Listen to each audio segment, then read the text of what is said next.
झीनी झीनी बीनी रे चदरिया, इंगला पिंगला ताना भरनी, सुषमन तार से बीनी चदरिया। ये योगियों के पारिभाषिक शब्द हैं। सुषुम्ना योगी कहते हैं रीढ़ को, लेकिन सिर्फ रीढ़ को ही नहीं, रीढ़ उसका बाह्य आवरण है। रीढ़ के मध्य से एक अति सूक्ष्म ज्योति धारा, रीढ़ के ठीक मध्य से अति सूक्ष्म ऊर्जा, विद्युत की भांति ऊर्जा प्रवाहित है। और वही तुम्हारे शरीर के, तुम्हारे मस्तिष्क के जीवन का आधार है। तुम्हारा मस्तिष्क 7 करोड़ सूक्ष्म तंतुओं वाला तुम्हारी सुषुम्ना का ही एक छोर है, रीढ़ का ही एक छोर है। वैज्ञानिक कहते हैं कि रीढ़ ही विकसित होकर मस्तिष्क बन गई है। तो तुम्हारा मस्तिष्क रीढ़ का ही एक छोर है। इसे समझने की कोशिश करो। तुम्हारे जीवन में 2 छोर हैं, शरीर के जीवन में भी। एक छोर तो मस्तिष्क है, दूसरा छोर यौन केंद्र है। इसलिए योगियों ने 2 छोर माने हैं। एक को जिसको वे मूलाधार कहते हैं, जो तुम्हारा यौन केंद्र है, सेक्स सेंटर है, और दूसरे जिसको वे सहस्त्रार कहते हैं। उस सहस्त्रार का तुम्हें कोई पता नहीं। रीढ़ के 2 छोर हैं, एक काम वासना और एक परमात्मा की प्रतीति, परमात्मा वासना। एक तरफ काम, दूसरी तरफ राम। और इन दोनों के बीच जो प्रवाह धार है ऊर्जा की, एनर्जी की, उसका नाम सुषुम्ना है। रीढ़ उसकी बाहरी खोल है। जैसे बीज के भीतर वृक्ष छिपा है, बीज बाहरी खोल है। ठीक ऐसे ही जिसको हम रीढ़ कहते हैं, इस रीढ़ के भीतर योगियों की सुषुम्ना छिपी है। और जैसे जैसे तुम जागोगे, वैसे वैसे ये ऊर्जा ऊपर की ओर प्रवाहित होती है। जितने तुम सोए रहोगे, उतना ये नीचे की ओर प्रवाहित होती है। निद्रा का अर्थ है तुम्हारा जीवन सिर्फ काम वासना को ही जान पाएगा, तुम कोई और बात ना जान पाओगे। तुम एक ही छोर से परिचित होगे। वो छोर बिल्कुल द्वार था पहला। तुम महल के बाहर सीढ़ियों पर ही जीवन गंवा दिए। तुमने समझ लिया यहीं घर है, तुम वहीं रह गए। अधिक लोग पोर्च में ही जीवन को समाप्त कर देते, सीढ़ियों के भीतर भी प्रवेश नहीं हो पाता, द्वार पर दस्तक भी नहीं देते। जैसे जैसे तुम जागोगे, अब जागने के लिए फिर 2 उपाय हो सकते हैं। एक उपाय पतंजलि का है। वो उपाय है कि रीढ़ में वो जो ऊर्जा है जीवन की, जिसको कुंडलनी कहते हैं, उसे तुम ऊपर उठाओ। इसलिए शीर्षासन का उपयोग है, क्योंकि शीर्षासन की अवस्था में वो ऊर्जा सहज मस्तिष्क की तरफ गिरनी शुरू हो जाती। आसन इसलिए उपयोगी है कि उन सब के माध्यम से उस पर चेतना पर दबाव डाला जाता है, ताकि ऊर्जा ऊपर की तरफ उठने लगे। इसलिए ब्रह्मचर्य का मूल्य है, क्योंकि अगर ऊर्जा नीचे की तरफ बहती रहे तो ऊपर की तरफ जाने को बचेगी नहीं। तुम नीचे का द्वार रोक देते हो। जैसे नदियों पर हम बांध बांध देते हैं, नदियों पर बांध बांध देते हैं तो विराट विद्युत की ऊर्जा इकट्ठी हो जाती। ऐसे ही बांध को बांधने का उपाय है ब्रह्मचर्य। एक तरफ से हमने द्वार बंद कर दिया तो ऊर्जा इकट्ठी होती है। जब ऊर्जा ज्यादा इकट्ठी हो जाती तो उसे मार्ग चाहिए। ब्रह्मचर्य हो और साथ में शीर्षासन हो तो बंधी हुई ऊर्जा मस्तिष्क की तरफ गिरनी शुरू हो जाएगी। ये उपाय शारीरिक है। पतंजलि और हठ योग इस शारीरिक उपाय से तुम्हें जगाएंगे। जैसे जैसे तुम्हारी ऊर्जा ऊपर की तरफ बहेगी, वैसे वैसे तुम सजग हो जाओगे।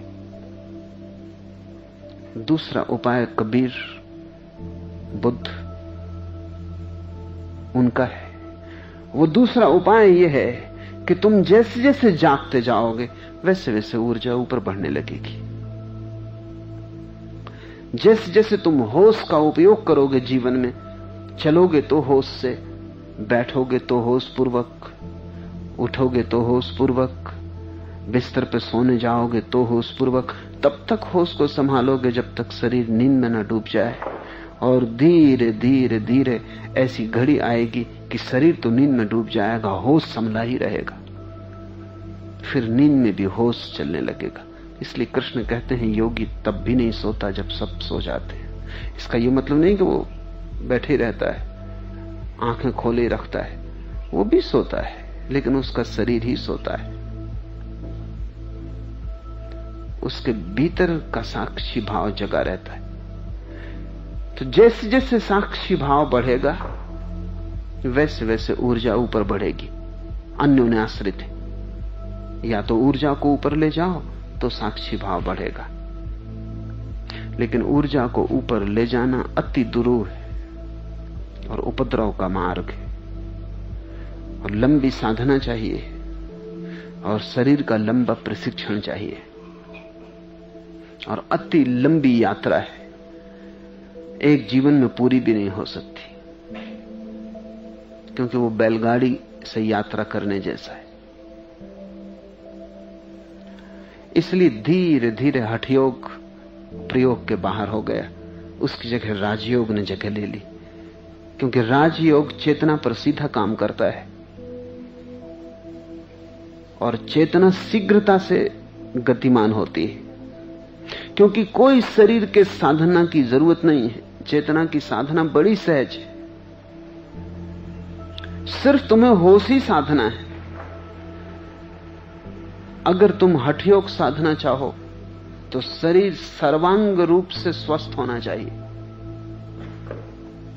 जो कि आज मुश्किल है। सर्वांग स्वस्थ शरीर खोजना मुश्किल है, क्योंकि सारी प्रकृति विकृत कर दी गई और सारा प्राकृतिक जीवन अस्त व्यस्त हो गया है। सब अप्राकृतिक है। हवा अप्राकृतिक है जो तुम श्वास से लेते हो। वैज्ञानिकों ने खोजा है कि बंबई, टोक्यो, न्यूयॉर्क की हवा इतनी ज्यादा विषाक्त गैसों से भर गई है कि वे हैरान हैं कि आदमी उस हवा में जिंदा कैसे है। मर जाना चाहिए, लेकिन आदमी समायोजन कर लेता है, हर हालत में अपने को समायोजित कर लेता है। जीने की धारा धीमी हो जाती है लेकिन मरता नहीं। जीने का ढंग मंदा मंदा हो जाता है, बेहोश बेहोश हो जाता है, लेकिन मरता नहीं। चारों तरफ हवा विषाक्त है, क्योंकि हठयोगियों को पता भी नहीं था कि सड़क पे कारें होंगी, ट्रेनें दौड़ रही होंगी, मोटरसाइकिलें होंगी, सब तरफ पेट्रोल जल रहा होगा और हवा से ऑक्सीजन धीरे धीरे क्षीण हो जाएगी। ऐसी हालत आ गई है कि जल्दी ही सिर्फ बहुत संपन्न लोग ऑक्सीजन को उपलब्ध कर सकेंगे। इस सदी के पूरे होते होते हर आदमी को अपने चेहरे पर ऑक्सीजन की एक मास्क ओढ़नी पड़ेगी, हर आदमी को। रूस में उन्होंने प्रयोग शुरू कर दिए हैं, अमेरिका में उन्होंने प्रयोग शुरू कर रहे हैं, क्योंकि सदी पूरे होते होते हवा से ऑक्सीजन विदा हो जाएगी। तो अपना अपना ऑक्सीजन का डब्बा साथ, लेकिन ये सिर्फ बहुत संपन्न लोग ही इसको उपयोग कर सकेंगे। गरीब आदमी को तो मुश्किल होगी। जैसे गरीब आदमी को नल के पास क्यों लगा के खड़ा होना पड़ता है, पानी मुश्किल हो गया, ऐसी उसे आज नहीं कल हवा के लिए भी क्यों लगा के खड़ा होना पड़ेगा, जहां वो 2-4 गहरी सांस ऑक्सीजन की ले ले ताकि 24 घंटे किसी तरह चल सके। भोजन विषाक्त है, सब अप्राकृतिक है, क्योंकि जो खनिज तत्व प्रकृति में चाहिए वो सब खो गए। आदमी ने उनका उपयोग कर लिया और उनको वापस नहीं डाला।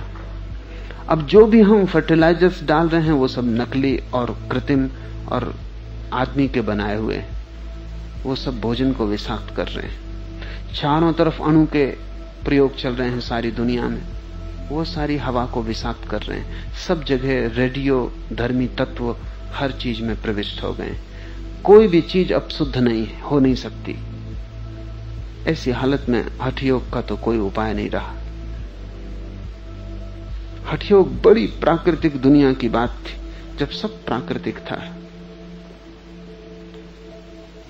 उस प्राकृतिक दुनिया में भी हठयोगी को कई जन्म लग जाते थे। वो लंबी यात्रा है, क्योंकि स्थूल से जो चलेगा वो बैलगाड़ी से चल रहा है। सूक्ष्म का जो उपयोग करेगा उसने ज्यादा त्वरित वाहन खोज लिए।